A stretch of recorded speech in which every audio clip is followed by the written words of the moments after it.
Министерството за култура денеска промовираше 22 книги од 4 едиции, најпознатите битки и војни во светската историја, автобиографии, биографии и мемуари на светски познати личности од повеќе општествени сфери, превод на значајни остварувања од областа на спортот и здравиот живот и првите преведени наслови од едицијата најдоброто од светската архитектура, сликарство, скулптура, дизајн и орнаментика. Министерката Канческа Милевска на промоцијата истакна дека 4 едиции се надоврзуваат на низата капитални проекти од областа на литературата и издаваштвото, кои беа реализирани во изминатите години. И со нив, како што рече, јасно се демонстрираат заложбите на владата и Министерството за култура да се подигне нивото на општа интелектуална култура во државата.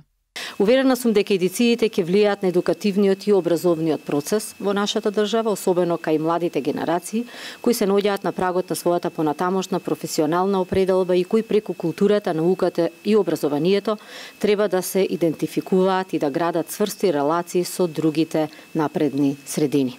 Би сакала во оваа прилика да споменам уште една значајна придобивка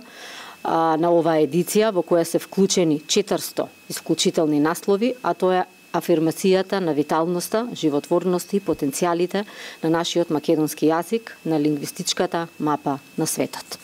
Новите наслови од едициите за познати битки, биографии и автобиографии ги промовираше професорот од Филозофскиот факултет Далибор Јовановски. Новообјавените книги за битките, меѓу кои за Октомвриската револуција, за поморската тактика на шпанската армада и стратешкото освојување на војските на Наполеон, се и богато илустрирани со фотографии, карти и цртежи, кои сликовито ги представуваат настаните.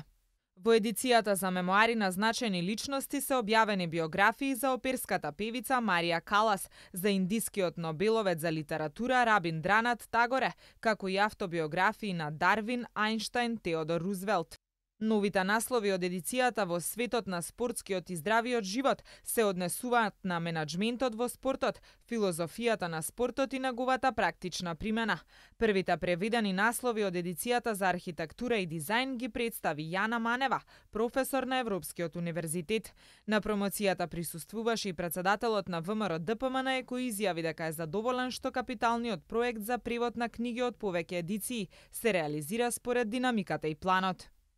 Денеска ми беше задоволство да присуствувам на овој настан кој што го организираше Министерството за култура по повод промоцијата на 22 нови книги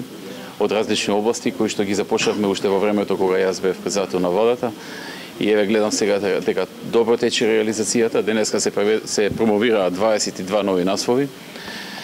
кои што се од различни области, како што кажав, од областа на здравието и здравиот живот и спортот, од областа на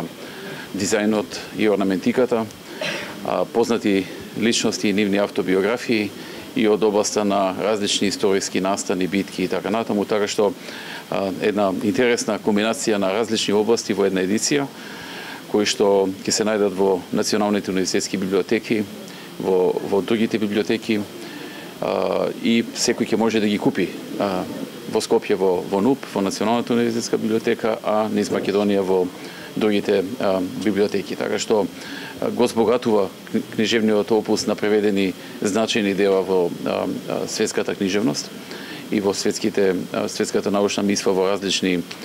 области. Така што задоволство ми е што гледам дека овој проект оди добро, се развива и тече според утврдената динамика, исто како што тече и другите проекти од областа на преведување на квалитетни и значајни книги.